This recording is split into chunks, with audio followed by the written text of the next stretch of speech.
Hello friends, welcome to மாங்கனி சமையல். இன்றைக்கி நம்ம மாங்கனி சமையலில் ரொம்ப டேஸ்டியான முட்டை கிரேவி எப்படி பண்ணுறதுன்னு தான் பார்க்க போகிறோம். இது ஒயிட் ரைஸ் கூட, அதுக்கப்புறமா வெரைட்டி ரைஸ், சப்பாத்தி, இட்லி, தோசை கூடையெல்லாம் வச்சு சாப்பிட்றதுக்கு ரொம்பவே பக்காவாக இருக்கும். ஸோ கண்டிப்பாக இந்த மெத்தடில் ஒரு முறை முட்டை கிரேவி செஞ்சு பாருங்கள். வீட்டில் எல்லாரும் ரொம்ப விரும்பி சாப்பிடுவாங்க. அந்த அளவுக்கு இது ரொம்பவே டேஸ்ட்டாக இருக்கும். சரி வாங்க, இப்போ இந்த முட்டை கிரேவி எப்படி பண்ணுறதுன்னு பார்க்கலாம். இது பண்ணுறதுக்கு ஃபஸ்ட்டு நம்ம ஃப்ரெஷ்ஷாக மசாலா பொருளையெல்லாம் வறுத்து அரைச்சி எடுத்துடலாம். அதுக்கு கடாயில் 1 இன்ச் அளவுக்கு பட்டை சேர்த்துக்கோங்க.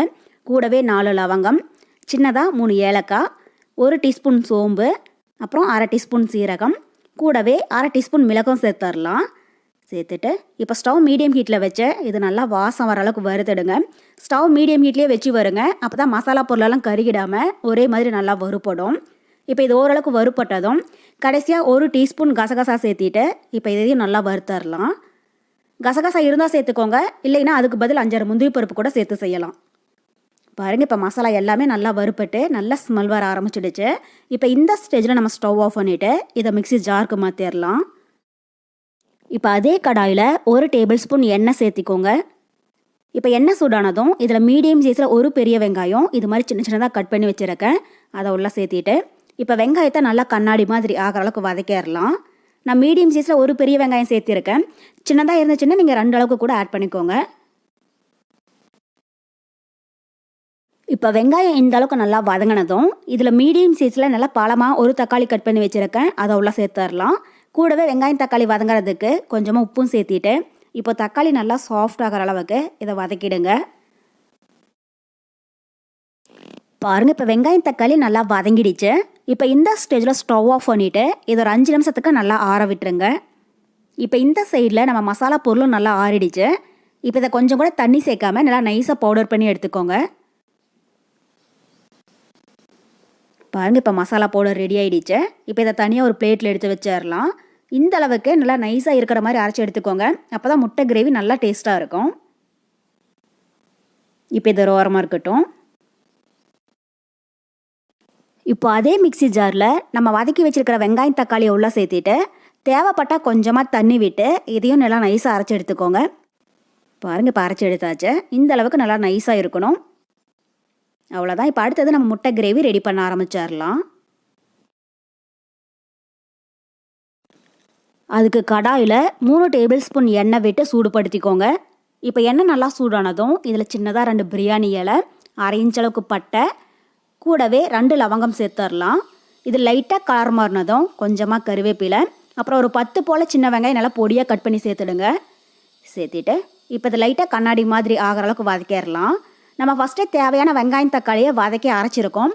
இப்போ தாளிக்க மட்டும் ஒரு 10 அளவுக்கு சேர்த்திங்கன்னா போதும். இப்போ வெங்காயம் நல்லா வதங்கினதும் இதில் மீடியம் சைஸில் 1 தக்காளி கட் பண்ணி வச்சுருக்கேன். அதை உள்ளே சேர்த்திட்டு இப்போ தக்காளி நல்லா சாஃப்ட் ஆகிற அளவுக்கு வதக்கிடலாம்.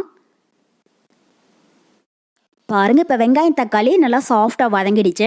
இப்போ இது கூட 1 டேபிள் ஸ்பூன் இஞ்சி பூண்டு விழுது சேர்த்துடலாம். கூடவே 2 பச்சை மிளகாய் கீறி வச்சுருக்கேன். அதையும் சேர்த்திட்டு இப்போ இந்த இஞ்சி பூண்டுடைய பச்சை வாசனை போகிற அளவுக்கு இதை நல்லா வதக்கிடுங்க. இப்போ இஞ்சி பூண்டுடைய பச்சை வாசனை போக நல்லா வதங்கிடுச்சு. இப்போ இதில் தேவையான மசாலா பவுடர் சேர்த்திடலாம். 1/4 டீஸ்பூன் மஞ்சள் தூள், காரத்துக்கு 1 டேபிள் ஸ்பூன் மிளகாய் தூள், அப்புறம் 1 டேபிள் ஸ்பூன் மல்லித்தூள்,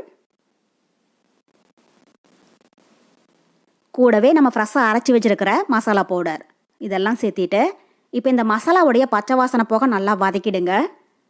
ஸோ மிளகாத்தூள் மட்டும் நீங்கள் உங்கள் காரத்துக்கு தகுந்த மாதிரி கூட்டி குறைச்சி ஆட் பண்ணிக்கோங்க. ஏன்னா ஏற்கனவே நம்ம 2 பச்சை மிளகாய் சேர்த்துருக்கிறதுனால அதுவே லைட்டாக காரமாக இருக்கும்.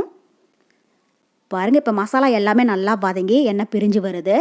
இப்போ இது கூட நம்ம அரைச்சி வச்சுருக்கிற வெங்காயம் தக்காளி விழுதை உள்ள சேர்த்திடலாம். சேர்த்திட்டு இப்போ இது ஒரு 5 நிமிஷத்துக்கு நல்லா வதக்கிடுங்க. ஸோ இந்த முட்டை கிரேவிக்கு நீங்கள் ஒவ்வொரு பொருள் சேர்க்குற போதும் இது மாதிரி நல்லா வதங்கி எண்ணெய் பிரிஞ்சு வந்துடணும். அப்போ தான் கிரேவி நல்லா டேஸ்ட்டாக இருக்கும். பாருங்கள், இப்போ மசாலா எல்லாமே நல்லா வதங்கி எண்ணெய் லைட்டாக பிரிஞ்சு வருது. இப்போ இது கூட 2 கப் அளவுக்கு தண்ணி சேர்த்திடலாம்.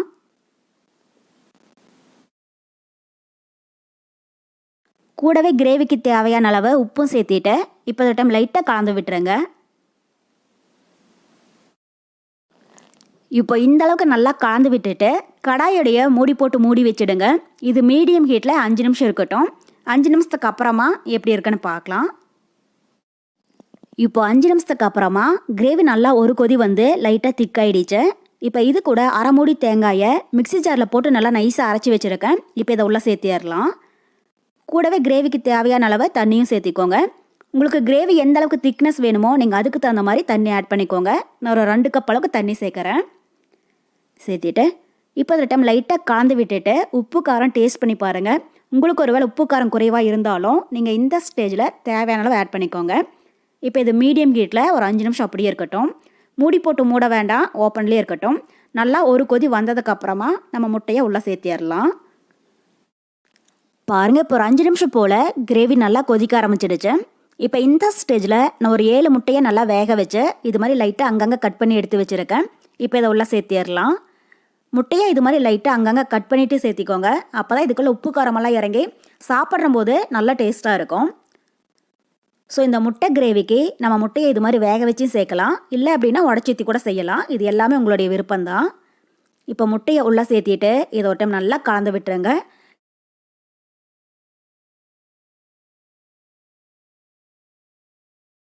அவ்வளோதான். இப்போ இந்த அளவுக்கு நல்லா கலந்து விட்டுட்டு கடாயோடைய மூடி போட்டு மூடி வச்சிடலாம். இது மீடியம் ஹீட்டில் 7லேருந்து 8 நிமிஷம் நல்லா வேகட்டும். 8 நிமிஷத்துக்கு அப்புறமா எப்படி இருக்குன்னு பார்க்கலாம்.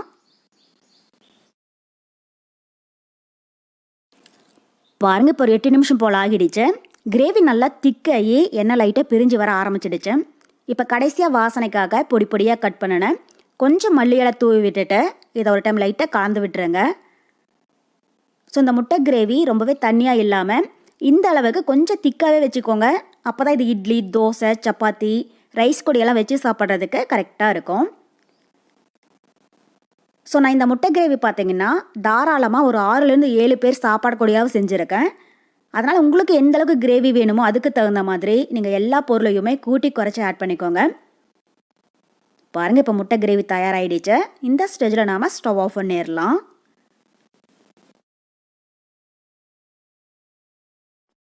அவ்வளோதான். இப்போ நம்ம முட்டை கிரேவி ரொம்ப ரொம்ப சூப்பராக தயாராகிடுச்சு. ஸோ கண்டிப்பாக நீங்களும் இதே மெத்தடில் ட்ரை பண்ணி பார்த்துட்டு எப்படி இருக்குன்னு கமெண்ட் பாக்ஸில் சொல்லுங்கள். என்னுடைய இந்த ரெசிபி வீடியோ உங்களுக்கு பிடிச்சிருந்தா லைக் பண்ணுங்கள். உங்கள் ஃப்ரெண்ட்ஸ் அண்ட் ரிலேட்டிவ்ஸ் கூட நிறைய ஷேர் பண்ணுங்கள். மறக்காமல் மாங்கனி சமையலுக்கு சப்ஸ்கிரைப் பண்ணுங்கள்.